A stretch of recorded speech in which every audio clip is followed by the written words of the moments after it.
You've studied English for years. You know the words, you know the grammar, but the moment someone talks to you, your mind goes blank. The words disappear. And the worst part? You're not even speaking yet. You're still translating, still searching, still trying to catch up. And the other person is waiting. That silence, that's not a vocabulary problem. That's not a grammar problem. You don't need more words. You don't need more rules. Something else is missing. Here's what nobody talks about. Language lives in two places: in your head and in your body. School taught you head English. Read this, memorize that, understand the rule.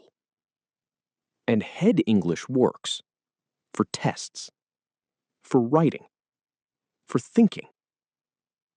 But real conversation doesn't happen in your head.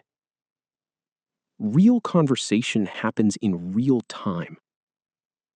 No pause, no dictionary, no translation. The cashier talks. The agent asks. The stranger says something. And your body needs to respond before your head has time to think. That's the gap. Not what you know, how fast your body can use it. Think about a baby. A baby doesn't study vocabulary lists. A baby doesn't memorize grammar rules. A baby hears sounds connected to situations again and again and again. Hungry, crying, someone comes, food arrives. That connection, sound and situation, gets stored in the body, not in the head. That's why a baby's first words aren't random. They come from the situations that happen most. The body learned the scene first. The words came after. You already did this once, with your first language. You didn't study it. You lived it. And your body learned it. So how do you do this, again, as an adult, with English? You use shadowing. You hear a sound, your mouth follows. No translating, no thinking. Just sound in, sound out. Over and over. Until the body stops waiting for the head.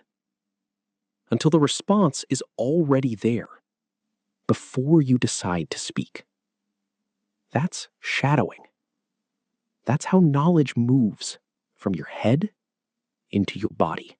Now, you've heard of shadowing. Maybe you've tried it.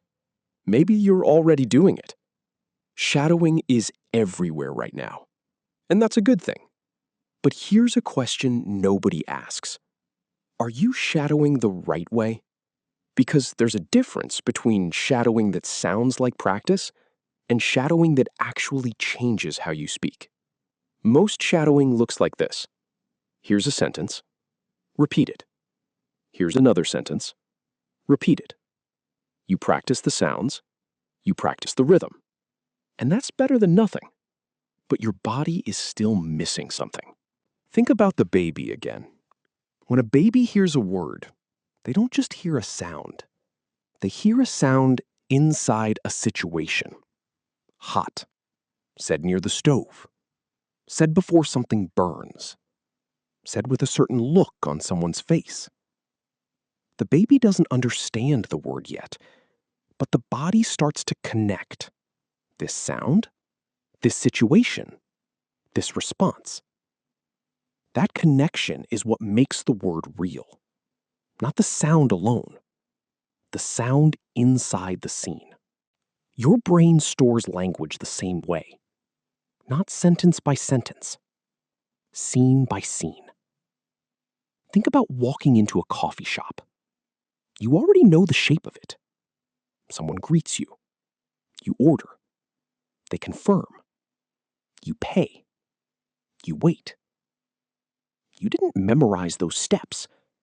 Your body knows them because you've been in that situation enough times. That's how language gets stored. Not as a list of sentences, as a complete scene with sound, rhythm, response, all connected.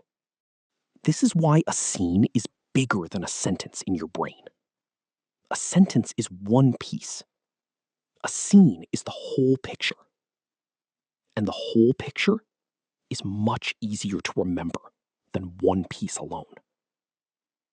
When your body knows the scene, every sentence inside it has a place to land. And here's the part that changes everything. Scenes connect to each other. The language you learn at the airport check-in shows up at the hotel front desk, shows up at the car rental counter, shows up anywhere someone needs your information and gives you two choices. The language you learn ordering coffee shows up ordering food, shows up at a pharmacy, shows up anytime someone asks what you want and waits for a simple answer. Every scene you master is not just one scene. It's a key that opens other scenes. The first scene is the hardest. The second borrows from the first. The third borrows from both. By the time you've practiced 10 scenes, you're not learning new language anymore. You're recognizing patterns your body already knows. That's not 1 plus 1 plus 1. That's 1, 2, 4, 8. That's the difference between shadowing sentences and shadowing scenes. One builds a list. The other builds a system. And a system is how fluency actually happens. Let's practice. The airport. Check-in counter. High pressure. Real consequences. No time to think. Perfect for shadowing. Here's the thing about what you're about to do. You're not practicing sentences. You're training your body to own a scene. Listen first. Don't repeat yet. Just hear the whole shape of it. The agent looks at you and says, "Are you checking any bags today?" Checking bags. Putting your luggage on the plane. Not carrying it with you. Two choices. Yes or no. Now, repeat after me. Yes, just this one. Yes, just this one. Yes, just this one. Or, no, just a carry-on. No, just a carry-on. No, just a carry-on. This pattern doesn't stay at the airport. Someone gives you two choices. You pick one. Hotel front desk. Car rental counter. Doctor's office. Same body response. The agent continues. Can I see your passport and booking confirmation? Repeat after me. Here you go. Here you go. Here you go. Works every time someone asks for something. At the counter, at the pharmacy, at the office. Anywhere you're handing something over. Your body is starting to recognize something. Every scene has a shape. Someone asks, you respond. The conversation moves forward. That shape is bigger than any single sentence. And your body is learning it right now. Keep going. The agent says, would you like a window or aisle seat? Repeat after me. Window, please. Window, please. Window, please. Aisle, please. Aisle, please. Aisle, please. One word. Please. Coffee shop. Small, please. Restaurant. Medium, please. Pharmacy. Generic, please. One pattern. Every scene. Now, here's something important. If you watched this video and you feel like you understand it, that's still your head talking. Understanding is not the goal. The goal is this. When someone says, "Are you checking any bags today?" your mouth moves before your brain decides. That only happens one way.